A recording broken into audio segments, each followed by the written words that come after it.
Welcome to Move Through the Holidays. We're going to do some hand and wrist exercises today.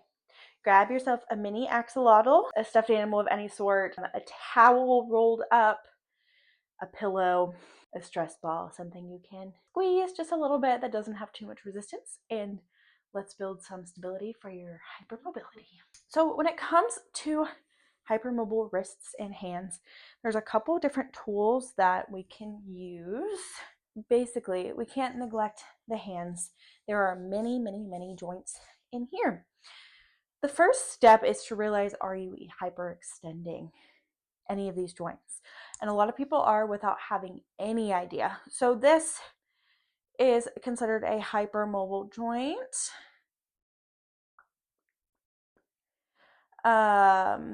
Anything past neutral here is considered hypermobile, right? So if we put your hands flat on the table and you bring the fingers up, that's hypermobile. If we push your pinky past to 90 degrees or past it, this is as far as I can go. It's barely considered hypermobile. Some people can go all the way back. If you look here, my top joint is actually a little bit more hypermobile than my others. The best way to kind of see is to get a $5 pair of plastic ring splints. Metal ones exist as well, but I just got a $6 pack from Amazon, and in all different sizes, and you put the ring splint on, and then you try to do random activities with your hands, and it feels like your fingers aren't straight, but it's actually that it's keeping it straight instead of hyperextended. I think these are a great tool to prevent hyperextending certain joints. If you have certain joints that hyperextend more than others, you can do it to prevent flexion there, or we can turn it around to prevent the extension there. So that keeps me in a neutral position. These are great, Amazon, to try them out. And then if you like them, I think it might be worth investing into a ring splint that is metal, but those can be more on the pricey end. So that's one tool, is wearing ring splints if your fingers and joints get flared up. For your thumb, there's something called a push meta grip. I do not have one. You can also do taping for your thumb to support this joint if that's your problem joint. Other things, we have our compression gloves. These are also from Amazon. Mine are wearing down, but they were $10. So this is wearing down at this point. It's just a compression glove. Same concept as compression socks. If you have dysautonomia, if you get blood pooling in your hands, so what that looks like for me, if I go for a walk, my hand gets really heavy and it's actually hard for me to squeeze for a little bit until I get my arms up. And yeah, I just get blood pooling in my fingers because they're down, just like when I'm standing for a while and get blood pooling in my feet. These help a lot. I did an experiment and I walked with a glove on one hand and no glove on the other hand, and you could actually see the blood pooling was so much less with the compression glove. They also help when my fingers get really cold and I can still use, this part of my finger so it gets cold, but I can still use it if I'm working. So this is another tool that you can use. It would just be called, I believe, just like an arthritis compression glove. And then my most recent tool, these just came in the mail. It's my Jellie Bend wrist strap. So you stick your thumb in here and then you wrap it around. So this was really fun to put on the first time. Let me show you before here, right? So that's like forward. That's a full 90 degrees, maybe a little bit past that of wrist flexion. Normal, I would say maybe 70. And then if I put this on, I don't really feel like my wrists are really hypermobile because it's not one of my problem areas. But suddenly, it's in the normal range. So these are great to help prevent you from overflexing and overextending, specifically during exercise or lifting or anything like that. So these are made out of kind of a legging material. Per usual, they're on Jellie Bend site, and you can save with code Jenna10 if you want to try them out. But I've been pretty happy with these. So I'm going to leave this on for right now. And we're going to go through and do our exercises. I lost my mini axolotl. Found him. Oh, that's his butt. So first thing we're going to do, we're going to look at some different movements of the hand. Let's go here. So if you take your thumb and you touch your pinky, that's the movement we're going to go for. And we're going to alternate each finger. Where people are going to go wrong is by squeezing too much. So if I squeeze here and push down, that's hyperextending this joint of my finger. You've got a joint here, here, here, and then like a ton of joints in here. So if I squeeze, it should be a gentle round, just the tips touching to make a nice round circle, not flattening that out. That is going too far, too much pressure. Really gentle tap and release, tap and release, tap and release, tap and release. We're going to do that on each side. We're going to do 5 of each. And these muscles attach in your forearms, so a lot of times you might feel a little work in your hands, but you also may feel your forearms. I'm going to actually just do both sides for the sake of time. If you need like more time to focus on it, you could do one side at a time.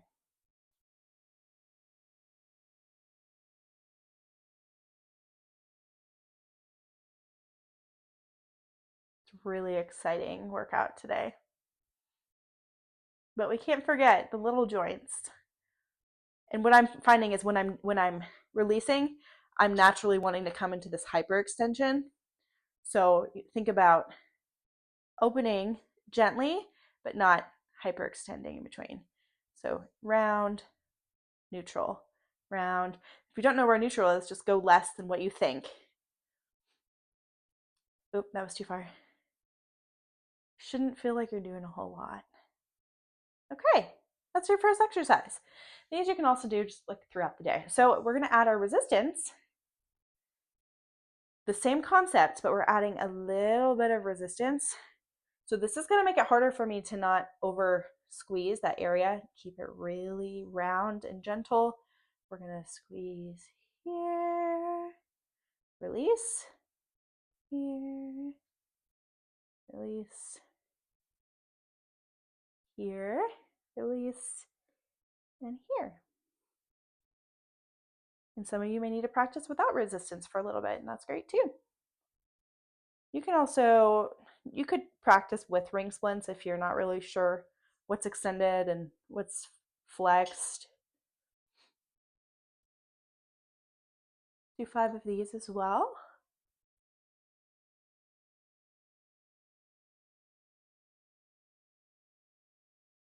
I really don't enjoy hand exercises at all, if I'm being honest.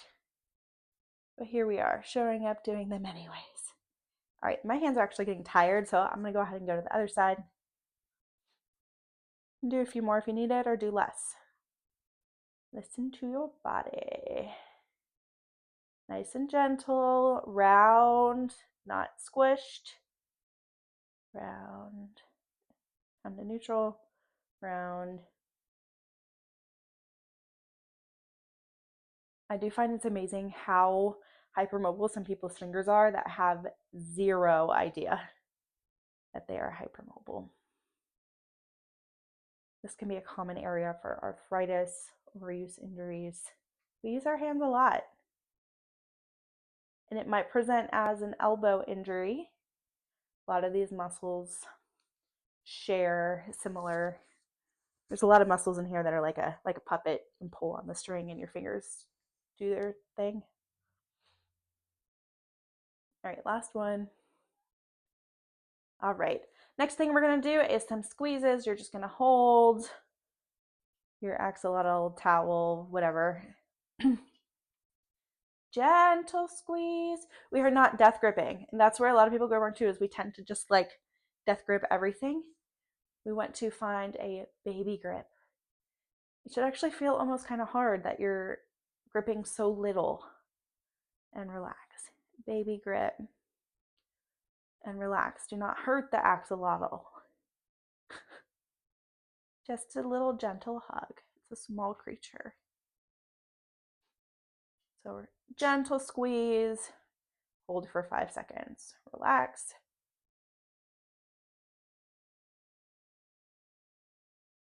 I'm actually feeling some muscles down here. It's funny, you can work grip in different ways. There's like endurance, really light like this. We can also lift up hundreds of pounds. We can do some farmer's carries and heavy grip training, which I also think is incredibly beneficial. And as you can see, my wrist is really not moving with this. I'm not bending and squeezing. I'm just keeping a neutral wrist. So straight line here, and then other side. Squeeze, relax, squeeze, relax.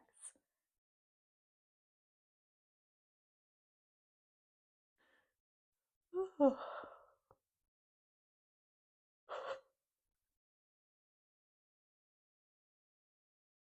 right, we're almost there. Here, we're gonna take our thumb. You're gonna bring your thumb forward, up, forward, up, forward. Super gentle. I'm gonna do both at the same time for the sake of time. We're doing 10, right? I'm not bending everything, keeping neutral. Just gently moving my thumbs. Sure, I can push my thumbs down pretty far, but I'm not going to end range. We're just kind of a crab, but not. It's just our thumbs, our little pinchers.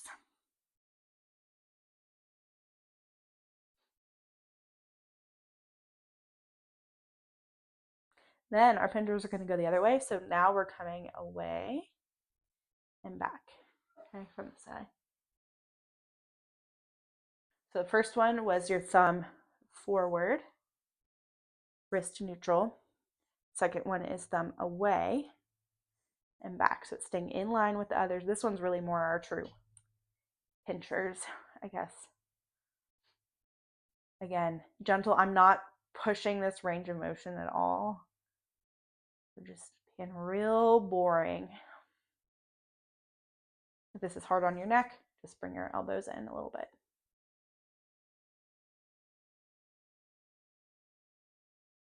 Hello. Alrighty. One more. We're gonna do fingers apart, fingers together.